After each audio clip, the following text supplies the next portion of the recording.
Welcome everybody to day number 3 of G1 group stage play. Yes, this is G1. You are not watching the International 2. We are not at Benaroya Hall. We're not at the home of the Seattle Symphony, even though I was actually about to say it just because you see names like IG and LGD, and after the games they put together at that event, well, you kind of expect it to be at an event for $1 million.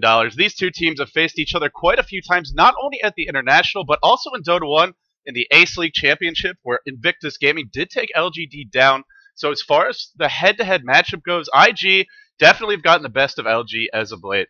I am your host, LD, of Beyond the Summit and dotacommentaries.com. Unfortunately, it looks like my partner in crime, godz, is maybe having some internet issues. For whatever reason, he just wasn't here, and, well, I don't have a phone number for him in Thailand right now. So you're stuck with me, just the solo cast for now. Hopefully we can get him in here for game number 2. But let's get down to the draft. So LGD on the dire side. And we've seen in the previous series, when these Chinese teams are playing, they get the Aegis of the Immortal, and then they use it to accomplish an important objective in the next couple of minutes. The changes to the time of the Aegis going from 10 minutes to 6 minutes, they've adapted pretty well, and generally if they're able to seize that, they will be aggressive with it. So something to keep your eyes on. LGD starting on the dire side for this game. Remember, it is a best-of-2 format. If one team successfully takes 2 games, they get 3 points in the group. If the team split, they each get 1. And the team that goes 0-2, if that's the result, gets 0 points. So, IG going for the first pick, Rubik. As far as the bans go, the Nagasar and ban out, a support hero that both of these teams have been using as of late, though. It's available, and that hero is the Keeper of the Light. I was also thinking towards the Jakiro, and that is going to be the choice for LGD. This is a support hero that a lot of teams in Europe have been valuing lately. We've seen the Chinese teams very quickly in this event put it as a high priority support pick. Very versatile, gives you a big AoE teamfight initiator. And yes, he is a bit of an initiator with that Ice Path, unlike in previous versions where at best it's a spell that needs setup, and at worst, even with setup, it can be very tough to land. So Jakiro and Leshrac. Now, we'll have to see. Generally, with the Chinese teams, they do run their Leshrac as a support, especially a team like LGD. I haven't seen them run a farming Leshrac. That's more something we'd expect to see out of a team like Orange, where Yamate would likely be playing it. But we'll have to see how they decide to run this one. It certainly can be played as more of a farmer. And 1v1 against Rubik, Leshrac should do fine. It's not a matchup where he gets horribly outlaned by any means. Not that Rubik is an easy matchup, but we'll have to see. Batrider, a strong solo hero in the pool that has not really been first pick material for the Chinese teams, at least not yet, but certainly an option. IG going right away into the Bounty Hunter. Most likely going to be YYF's hero. We saw in the last series, they actually picked 3 of YYF's heroes. They picked the Darkseer, they picked the Nightstalker, and the Bounty Hunter. But he did end up taking the Bounty Hunter in that game. The Darkseer went into the jungle. Speaking of that Darkseer, he is banned out, so God, this series is just so exciting. I mean, oh, there you go. So it's looking like a Ferrari Nightstalker. This is something we saw them use in the last series, and the Bounty Hunter Nightstalker combo, these two heroes were absolutely everywhere. Ferrari was losing his lane by a little bit early. It was a matchup you can't really expect him to win. He's up against a strong, ranged intelligence here in the mid lane. I actually forget who it was, but wasn't really dominating his lane.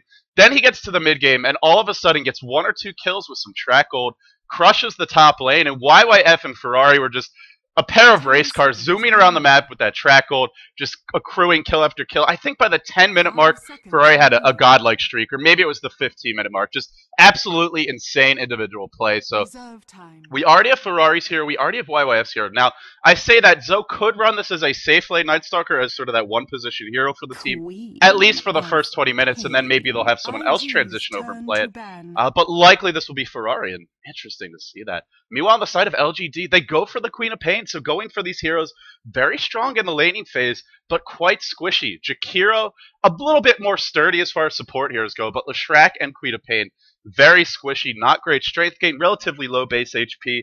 The silence from the Nightstalker, if he's able to land it in the correct places at the correct times, can ruin these heroes. So it's interesting to see them pick into that. I was thinking for LGD, maybe they'd go for something like that Anti-Mage or the Lone Druid. Pick up Sylars here now, because it could be a Sylar Queen of Pain. I suppose they could run it as more of a farming Queen of Pain and less of a ganker. But it's not something we've seen from LGD all too often. So let's see where they go. For IG, expect them to be trying to ban out, well, the Keeper of the Light. Really? They banned the Keeper of the Light after a Jakiro and a Leshrac has already been picked up. I guess they're expecting this Leshrac to be a farmer and thinking, well, maybe Keeper of the Light could be that off-lane hero for LGD. It's certainly possible. You could run Leshrac as the safe lane farmer and put Queen of Pain mid. IG's turn to ban. In the past, teams have run Queen of Pain as an off lane, but generally it's only going to be good in 1v1s because she's really naturally squishy. So you kind of want something, a lane where she can get some items early and some levels up quickly. Or she's a very momentum based hero, has some comeback potential, but not normally the best. So interesting to see the way this draft is unfolding. There was a Wisp in the pool, and maybe that's why that we're seeing this Tiny ban now. Is the Tiny Wisp combo? It wouldn't give IG the strongest lanes. In fact, their lanes would be rather. That's curious. Why? You know, because I guess we could have the solo mid Nightstalker, a Rubik Wisp Tiny tri lane. That would be the option in the Bounty Hunter off lane. So they remove out the Tiny. They sort of get rid of that potential. And if you think about it, it makes sense because Tiny Wisp, great at setting up those global ganks. And then you always have to worry about Bounty Hunter. He's a global threat in the sense that you often don't even know where he is on the map, especially in the early to mid game. Once that laning phase starts to end, and Nightstalker's so quick that he might as well have global mobility because he can be at those team fights in a matter of seconds. Tidehunter banned by IG, wanting to sort of get rid of these heroes that discourage the tower diving. And it's something we saw from LG yesterday was DD running a solo mid Tidehunter. They prioritized the Tidehunter quite heavily, getting the early Ravage up. We've seen it from teams in the past outside of China as well. It's something Dignitas, or formerly known as Pot Bottom, has done. I want to say it was a solo mid Tide. It might have been a Snakehane off lane Tidehunter, but either way, it just got outrageously farmed. And if you're able to hit good Ravages, just the threat of Tidehunter TPing in is enough to deter the aggression of the Bounty Hunter, of the Nightstalker. And another hero who can really punish that aggression is the Chaos Knight with that long duration stun potential and the ability to pull heroes like Bounty Hunter, like Nightstalker, back into the tower when they're fleeing with low HP. Very smart bans for both teams. The only one that I really find curious is this Keeper of the Light. I've never seen LGD run a farming Leshrac. And if it's not a farming Leshrac, then they've already got their supports. But aside from that, all these bans make quite a bit of sense. The Lone Druid ban, a smart ban here as well. When you pick up a carry like Lone Druid and you couple him up with frontline tankers like the Nightstalker, there's no easy kills anymore, especially with Track to help everyone move faster and get into better position, avoid that clumping up. Oh yeah, this is what I'm talking about, baby. This is the Zhou Luna. Zhou Luna, for anyone who didn't get to watch him in the International, he was quite successful with this hero. IG, one of the few teams who has run the Luna fairly regularly. The nice thing about picking it is, for one thing, you don't have to pick it early. It's not a top banner pick, so you have the option of waiting a little bit until later in the draft. And I'm actually just going to take this moment to make sure the audio is working properly, so do bear with me as we had a lot of audio issues yesterday. We want to make sure that I'm not subjecting you guys to silence, and that if you want to listen to me, you do have that option. The chat is not screaming at me. The Skype is not screaming at me. It looks like we're good for now. If the in-game cuts out, if the stream audio cuts out, just let me know in the chat and the mods will inform me. But we seem to be good and very surprising. Before we talk about this Batrider pick, let's talk about the Zhou Luna. This is a hero that he really pioneered kind of a different build for her. Early Tranquil Boots, and it makes a lot of sense on Luna because if you don't go for Helm the Dominator, she does lack for HP regen. It's not like you're going solo mid with this Luna. You're not going to be getting an early bottle. So the Tranquil Boots, into a Reign of Aquila, into the Drums of Endurance, and then either a Manta style or a BKB, depending on the game state. This game, either one could be perfectly valid. I'm leaning towards the BKB for him, but... And wow, it's a Vengeful Spirit, so going for a little bit of an R stack here, as well as giving them an Initiator, and just really buffing up their damage as a team. They already have Track to make everyone move faster, to reduce the armor values of LGD. This is an IG lineup that can very quickly burst down LGD.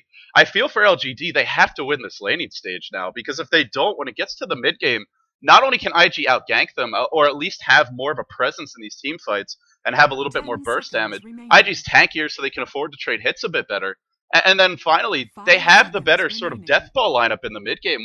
Once you start getting your items up on the Luna, once you get some levels on the Vengeful Spirit, maybe that BKB or that Vanguard on the Nightstalker, all this magical damage is not going to affect them. So I like this Vengeful Spirit pick, and I think it actually fits their lanes pretty well.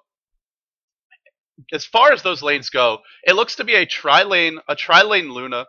Maybe we'll see the Rubik or the Vengeful Spirit help out the Nightstalker mid, but probably going to be a safe lane tri-lane, an off-lane Bounty Hunter played by YYF, and then a Ferrari solo mid Nightstalker. And again, we could see one of those supports rotating in to help him. Queen of Pain, if that's the matchup for a mid, definitely it's not an easy matchup for any melee hero, but Nightstalker's starting base armor, I believe it's 6, is so high that he can really trade blows effectively and not care too much about the harassment. Once you get that bottle, just use Void to harass, use it to secure some last hits. As for LGD, they don't have Sylars here yet, unless it's the Queen of Pain, unless it's the Leshrac, but these are not heroes we're used to seeing. And they could look towards the Anti-Mage, but there's so many ways to deal with them this game. And they're not going to go for the Anti-Mage. Another hero that LGD has run in the past, it's the Dragon Knight, expecting this one to be played by Sylar. So it's a Yao Queen of Pain, that'll be the solo mid. DD on the Bat Rider, most likely soloing the off lane. Could see dual lanes from them as well, maybe a Leshrac Dragon Knight in one lane, and then a Bat Rider Jakiro on the other side of the map, and zhou playing the Leshrac. So zhou used to be that off lane, that secondary solo for this team. Now he's playing support, and it's a role adjustment. Frankly, I don't think it's worked out that well for them. They did take their series yesterday, but it was not against an opponent of IG's caliber. So let's see if they can get a little bit more comfortable start to find their stride. DD handling the Bat Rider, rushing the bottle. Sylar going mid, double bottle rush for both of these solos. And I guess maybe it's a jungle Bat Rider. In fact, we'll have to see. We'll try and figure out what these lanes are going to be. DDC playing the Jakiro, going looks like towards the top lane. Yao as well, just trying to defend their jungle for the moment, and maybe they want Bat Rider. No, he doesn't have the wards. Interesting. And finally, we're going to have zhou playing the Leshrac. So with this lineup, you really would expect the Bat Rider to be that offlane solo, maybe the Queen of Pain, but she's not generally as strong and a little bit more farm dependent, I feel. Either way for IG, YYF, the standard lanes for this team. Bounty Hunter going to be in that solo off lane, pretty much where we always see him. Ferrari soloing mid as the Nightstalker. On the bottom lane, Faith, Chuan, and zhou going to be in that tri-lane. Zhou, with the early rate of protection, we'll see this turned into Tranquil Boots first, and then probably the Ring of Aquila afterwards. He does mix up the order sometimes, depending on how much harassment he's taking, which in this particular game doesn't look to be a whole lot. How is Faith skilled as hero? Gone for Magic Missile first, so we're not going to see him going for the R's right away. Now, it used to be the case back in the day that Vengeful Spirit had the same duration of Magic Missile stun at all levels, and so it was very common for support Vengeful Spirits to get 1 point in the Magic Missile, and then immediately max the aura, max the Wave of Terror, and just use her as sort of a utility hero that provides tons of damage towards your team. But with since Magic Missile was changed, it was rebalanced so that the duration and the damage of the spell both scale with levels. It's something we haven't seen much of, but in a game like this, when you have Luna, it's an option. It's something IG could think about. And Faith already wanting to set up a first blood mid. They know Chuan has this Invisor, and LGD does not seem prepared, but zhou's rotating in. It's going to be 4 heroes converging on mid. We saw this yesterday. Boy to start, telekinesis to follow. YYF comes in. Just a couple of auto attacks. He's got to dodge this Faith. Oh, and he's going to be able to. In fact, Faith might give up the first blood, barely living. And now it's Sylar still retreating. There is a Void available for him, but in the end, everyone lives. 50 HP for Faith. Sylar with a bit more, but only because he's been tangoing up. And he went for Breathe Fire at level 1. This was a farming build. This is more of an eco build, just trying to get that bottle up. And normally, you get Dragon's Tail if you're worried about a level 1 gank, and he's pretty lucky not to go down there. So now it looks like dual lanes mid lane. Nightstalker against the Dragon Knight plus the Leshrac, not going to be able to handle this amount of damage. So they're going to send in, for the moment, Chuan to help, or is he just going to eat the trees and pull mid lane? This is cheeky, this is annoying, and frankly, I think it's a little imbalanced because the Dire are not able to do it. It's only the Radiant who can pull this middle lane. Let's see if Chuan starts it off. Maybe going to wait to stack first. But most likely just going to pull the lane now. And they're giving zhou free farm. Zhou is getting free farm, YYF is as well. You'll notice already there's no shenanigans. We're not going to see Bounty Hunter getting level 3, level 4 in the first 4 or 5 minutes, which is something we saw yesterday when other teams were playing against IG, were playing against LGD. With these lane wards, it's going to be very difficult for him to get anything. As soon as he enters the lane, well, he's got sentry wards, so scratch that. Kills an observer, kills a sentry for the price of 1. The savvy veteran YYF really making this lane easier for himself and putting a lot of pressure on these supports. That forces DDC to maybe buy another set of wards, or it gives YYF the opportunity to do some cheeky creep stealing. And it looks like they're wise to this. A little bit of a ping coming out. Is LGD gonna plop a sentry ward down? If YYF shows his face, I think they will. He wants to steal a big creep, but for the moment, not able to do so. So in fact, it was the jungle Bat Rider. I actually thought maybe he'd just go to the offlane, but this makes a bit of sense. Now, Vengeful Spirit Luna, not really the strongest killing combo early on. At the same time, though, Bat Rider's such an efficient jungler. if you're just going to be stuck at your tower anyway, and you maybe get a level or two, why not just jungle? Why not just get as many levels as quickly as possible? You're not going to slow down zhou's free farm. I like this adjustment, and we could see what we see out of Darkseer players as well. Once the Batrider starts to get his items up, get some levels, and he's a little bit more survivable, a little bit harder to kill, then you can go into the lane, then you can try and get some experience, or even roam out of the jungle, try and set up a kill mid, try and set up a kill towards the top lane. Now, YYF not an easy kill, but more likely it would be looking towards Ferrari. Just judging by the way these teams have chosen to lane this, I don't think we're going to see any early kills. The most likely place where anyone could die is either in that mid lane where there's 2v2, but more likely I think it'll be YYF on this top lane. If he ever gets caught out of position, maybe we'll even see a smoke gank. For the moment they're under smokes, just such an investment in the wards. And I'm guessing DDC is looking to deward this. We have a quick pause. For anyone who's just tuning in, this is game number 1 of IG versus LGD, so we do have another game coming up after this. We're not out of the woods just yet, guys, and we're very early into this game as well, but it's an interesting draft from IG, and it's something from LGD where the Dragon Knight pick, the more I think about it, the more I like this pick. Going for another carry like an anti-mage just wouldn't have given them that, it wouldn't have given them the early to mid-game presence they need. IG is a team, when they hit the 15-20 minute mark, they just want to go kill you. And we saw that yesterday with the hero picks. In fact, sometimes even earlier if they can. But against a team like LGD, they're probably not going to find as many options. But if you pick a hero like Anti-Mage, if you pick a carry that's just not going to have a presence as much in the early to mid-game, that's where they can really punish you. Whereas this Dragon Knight pick, he provides you stun, he gives you some push power, and he does scale well towards the late game. They have a couple of heroes that can provide the damage. The Dragon Knight, the Queen of Pain, and the Leshrac. So as far as the composition goes, I think it's a nice little change. It's something LGD have run this Dragon Knight before, but if they can get their hands on an anti-mage and get away with it, or a lone druid, that's generally the way they choose to go. So far, as mentioned, free farm for zhou, just not being harassed at all. Queen of Pain as well getting quite a bit of farm.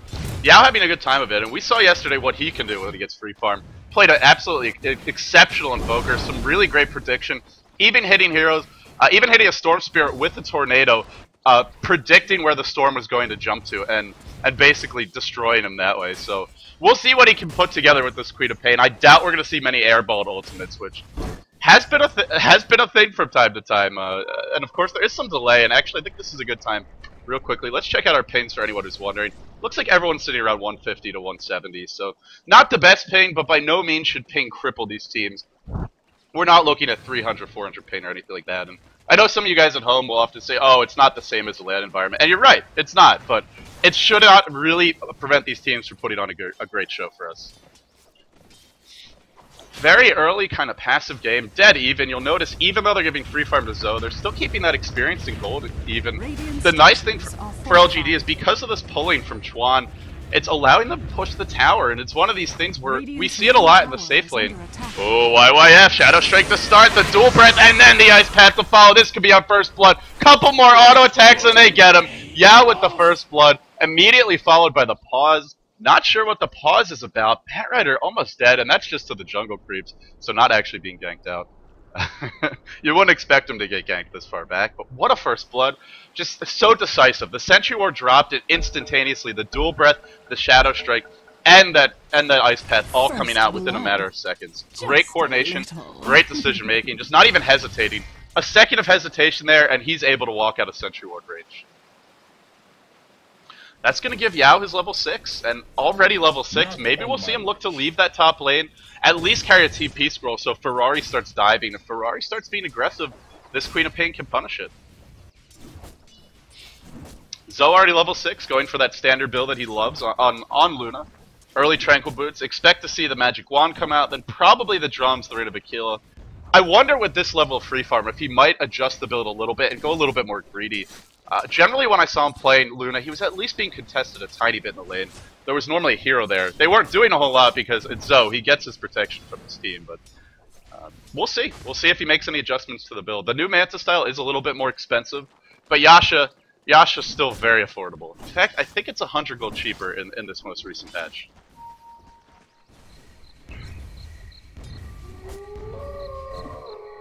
Ferrari, it's nighttime, and this Nightstalker is on the move, waiting for that top rune, hoping to get lucky, and Ferrari, luck for you.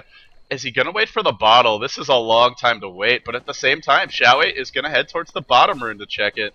Not going to find it. Wants to place a ward here. Wants to make sure that there's no shenanigans with those supports. Sneaking over towards the middle lane.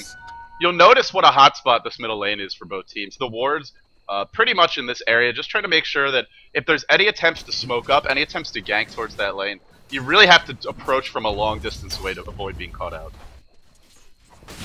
It makes sense because Sylar is there. Sylar is the hero that they want to protect more than anything as the dive happens bottom lane, and zhou's ult is there. Gets one. Now going on to zhou. Oh, he's got to dodge the stun. No, he doesn't because the mini stun is there. Faith punts it through the uprates, picks up the double kill for this lane, and IG answers back for that early first blood on the top lane. Getting 2 kills. Getting zhou a great start in Faith. Already level 5. My screen is wrong. Oh my god. I'm counting on my Skype. Sorry guys, I'm really sorry about that. I was counting on everyone on Skype to keep me in line, and then I forgot to check Skype. I was so worried about the in-game audio. Well, at least the overlay is fixed. I hope most of the action was in the middle of the screen. I hope you guys didn't miss too much, but the score is now 3-1. As far as net worth goes, Luna leading this one by quite a bit. zhou sitting on the Tranquil Boots, sitting on the Reign of Aquila, going for that build that we've talked about. And Ferrari, it's nighttime. The double damage rune is about to expire. Not really the best time to go in. Just was not able to really find an opening with that too much. He did pick up a kill on the Queen of Pain though while I was busy face palming about that overlay. So he gets a kill, and YYF hitting level 6. These two are going to roam together now. We're going to see the Bounty Hunter and the Nightstalker repeatedly trying to set up kills. This is the aggression that IG were looking for. They pick up heroes, even like the Vengeful Spirit, a very aggressive ganking hero as far as supports go. In the mid game, not the strongest laning support, but once you get to this point, having that magic missile to initiate, having some ways to kind of get in close and lock heroes down, it's really helping. And I love the fact that he hasn't just gone for Wave of Terror. He's going to get a point in the Vengeance Aura, which even at level 1 provides a decent chunk of damage, especially when you're stacking it with Lunar Blessing. We'll see what he chooses to go for. Will he max the Wave of Terror? Will he max the Vengeance Aura? It remains to be seen at this point as Ferrari rotates in mid again. It looks very weird, I gotta say. I'm not sure if Nightstalker is scary or just ridiculous without the wings, but he's really diving for Sylar. And like 2 ships crossing, passing in the night, they're not actually going to engage with each other.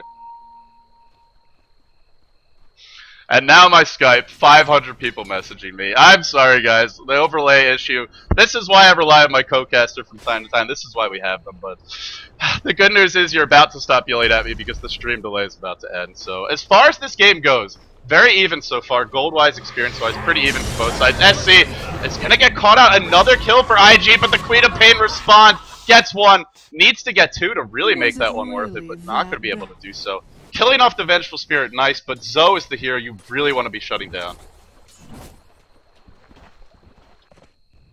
Middle lane, the gank, the net, potentially closing, but there are 4 heroes for LGD.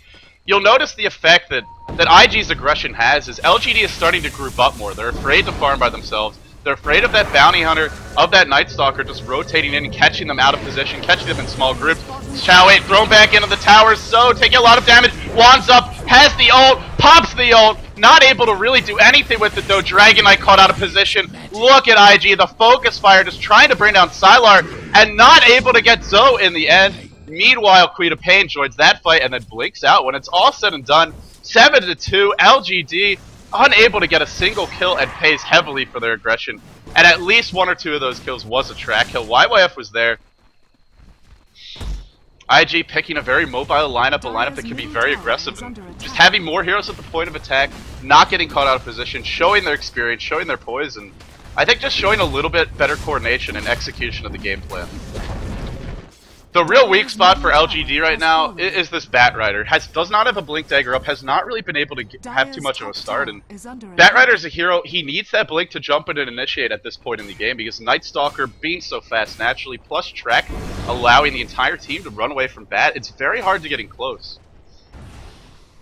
Again, LGD sticking together, not really farming that much. It's something they would like to be spread out, they'd like to be doing some pulls, they'd like to be getting some extra farm. As the net closes, Ferrari's going to come in onto Sylar, thrown up in the air. This could be another track kill, but it's Shrek who falls first. Now SC or DD trying to run away. This is the problem. He runs in, but there's so many long-range nukes that if he actually tries to commit to that fight, he's just going to die. And The Leshrac going down again. Not just the Leshrac dying, but also these other heroes not farming. Sylar not getting the items he wants. Yao caught out by the ice pad. Track onto him, I think just in time, which makes it a 5-hero track kill. And that's going to be an oodles of gold for this IG squad. Just insane gold per minute for them now. And really starting to pull ahead.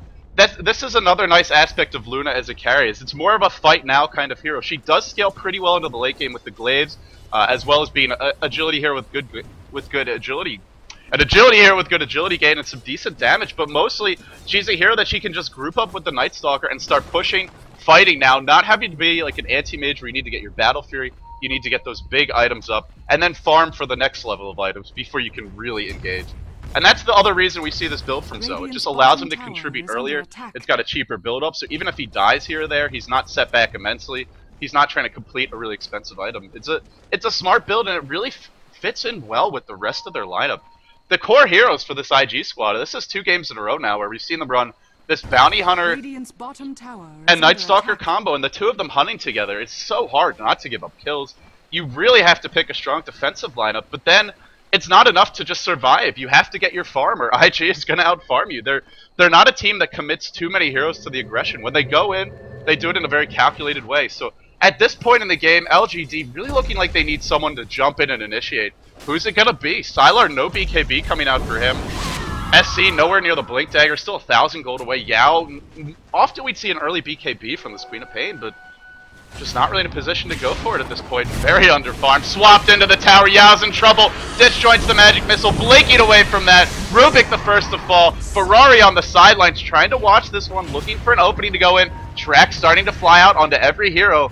And now as the creep wave advances and Luna has her ult ready to go, I think LGD just has to back off of this. Even in a 4v5 situation. If this Luna ult lands, it will be a disaster.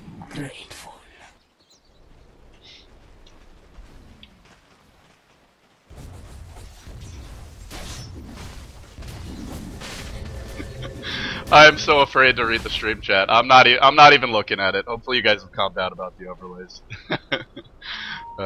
Don't blame me, guys. Go Twitter bomb Godz. Go flame him. It's all his fault. Actually, it's probably just the internet in Thailand. It has been a little bit unreliable.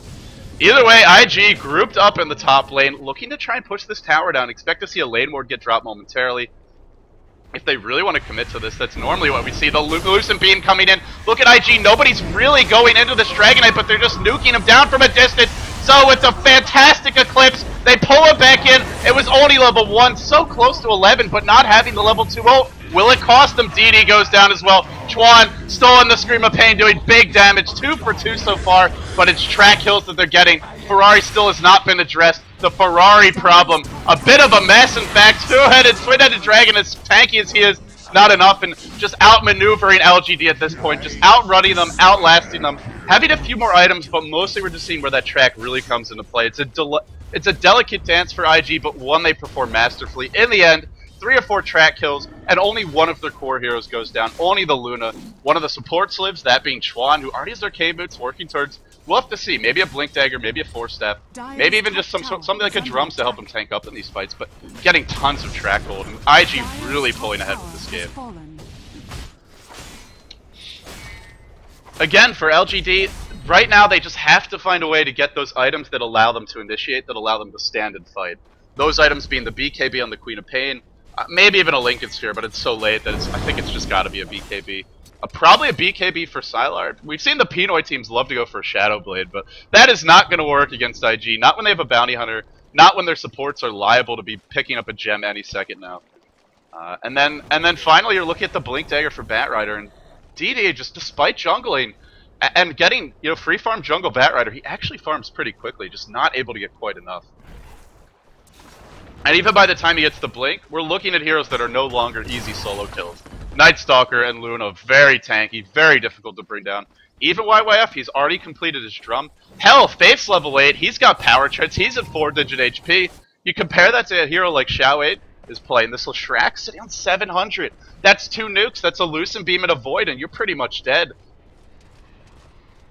And it's long-range damage IG can do. We saw in the last fight, they don't run next to the Dragonite. They sit back, they toss a magic missile at him, they toss in a Lucent Beam, they just bring him down from afar, and Dragonite is a hero where you know, unless he's in his ult form, he can't do anything about that. And now Sylar swapped in. Look at the burst damage.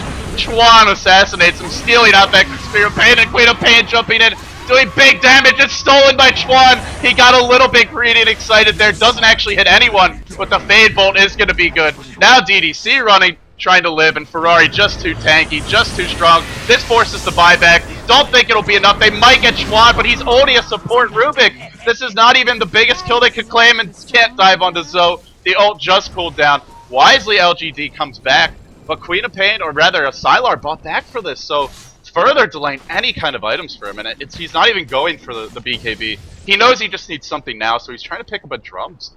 But when the enemy Rubik has a drum before your Dragon Knight does, you're in some serious doo-doo.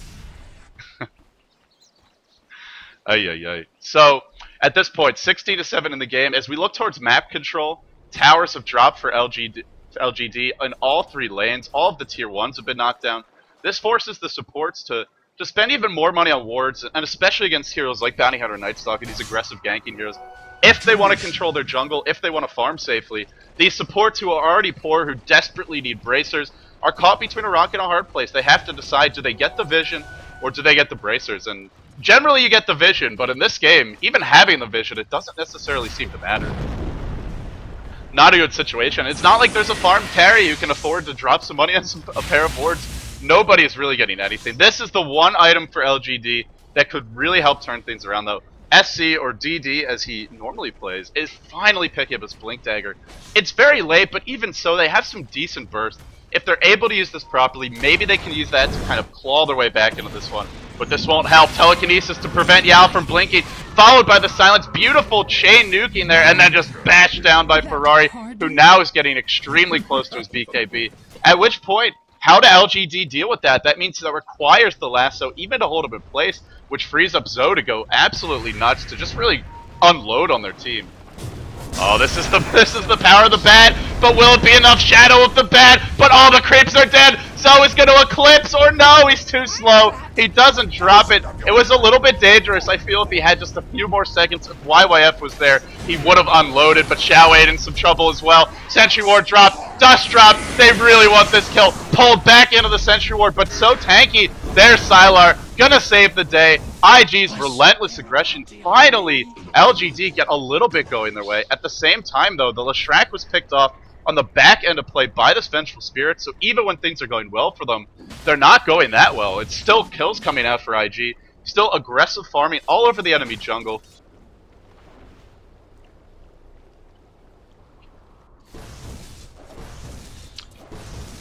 And you can just see the power of track. The gold graph continues to climb. Sylar has finally claimed his drums. Again, he desperately needs a BKB to deal with all these nukes. At the same time, they're also getting to a point where they need damage. They need someone to be doing the right clicks. And sometimes Queen of Pain can be your damage dealer, but she doesn't have an Aghanims yet. She's not getting any Hex or anything that'll just allow them to lock these heroes down and then pick them off over time. It is going to be a BKB rush for Yao, but after that, he still needs a damage item. IG have tons of damage, especially because of this Luna, as well as the Vengeful Spirit, who has maxed the Vengeance Aura. It's something we talked about a little bit earlier. How would she choose to skill the hero? I think this is the way to go.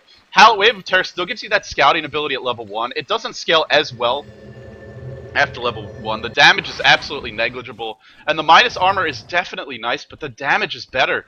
And it's a Vengeful Spirit who's gotten some kills, had a decent time. Now the gem picked up just to give IG a little bit more map control. If they ever win a big fight over the next 10 minutes, they can just Roshan with all this damage. Even a level 1 Wave of Terror will help with that. Nightstalker to tank, Luna to really hit hard. And it's a BKB coming out for Zhou, at which point, again, there's no physical damage for LGD. How are they going to deal with these items? It's really going to come down to mistakes from IG and this Batrider continuing to find openings. And we'll have to see if they can find them as the smoke up occurs. LGD jumping in. There's the Bat Lasso pulling back Faith. Trying to fly. Trying to pull him onto the high ground, but not able to. He got stunned. Faith pushed back the Luna ult. Doing some big damage. So, no BKB. Does he need it? Everyone's low, and Ferrari does have his BKB.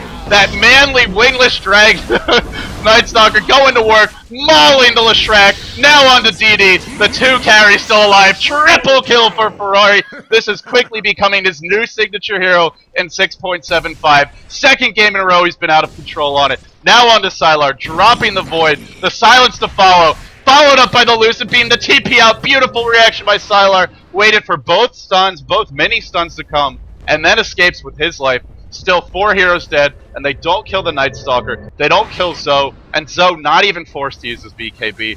Absolutely beautiful execution from IG in that fight. And for LGD, they cannot ignore this Luda. They have to lock her down. The lasso's got to go onto her. The problem is, she's tanky, and now she can't easily be killed with the BKB. And it's not just the Luda who's a threat. This is where Batrider struggles, is when a team has multiple threats, and you're unable to lock them all down, and you're unable to just find the solo pickoffs.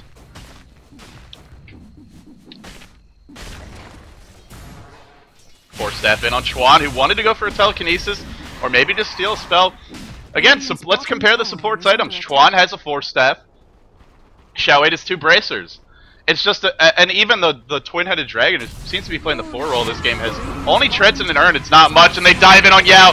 Easy kill onto that 1 position Queen of Pain, or 2 position rather, and now Ferrari taking tons of damage. They're fighting in the macro pyre, but they don't care. Godlike for Ferrari. On to Sylar. Onwards and upwards, he says. Sylar says, please, mercy, sir. And there will be none except Yao bought back. It drops a huge ult. This could actually be a huge win for LGD, doing tons of damage, but even Chuan being a pain in the butt right now. YYF strutting in, wants this kill, gets it, so Yao buys back, does tons of damage, but only 1 hero, now 2 are gonna drop. Vengeful Spirit barely living, Nightstalker barely living, IG get a team wipe, and that's really a 6 hero wipe, because that came off of the buyback from the Queen of Pain, who is now just nowhere near that BKB. Had to buy back, no choice about it. It was a great buyback, it almost was enough, but IG just too damn tanky. Just having those items, having that advantage, and understanding just how far they can push that advantage.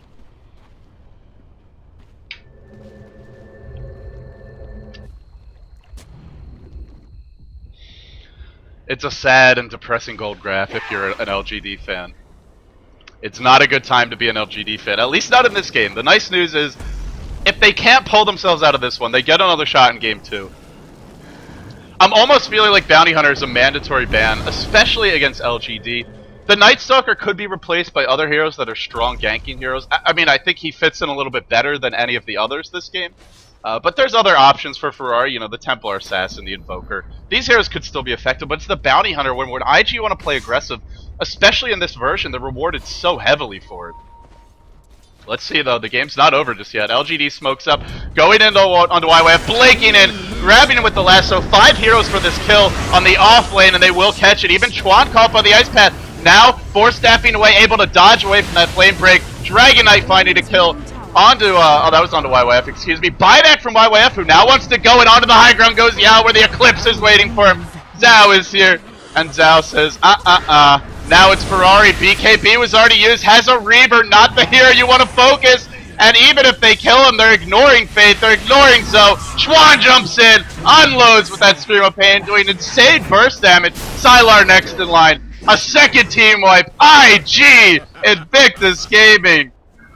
Oy vey, oy vey. And the GG from LGD. You can't blame them. This is not a game where you're just giving up kills. You're giving up track kills. And you're giving up to a team that scales incredibly well across the board into the late game.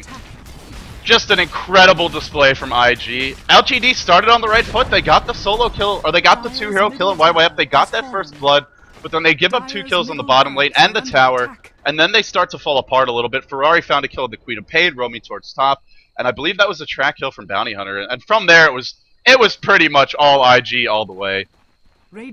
Showing that at least for this game, they still have LGD's number. Oh, it's tough. IG is not a team that anyone wants to be playing against right now. And for anyone who says that Chinese Dota is boring, that it's a farm fest, I'm gonna keep on saying this until I hear people stop complaining about it on Western forums.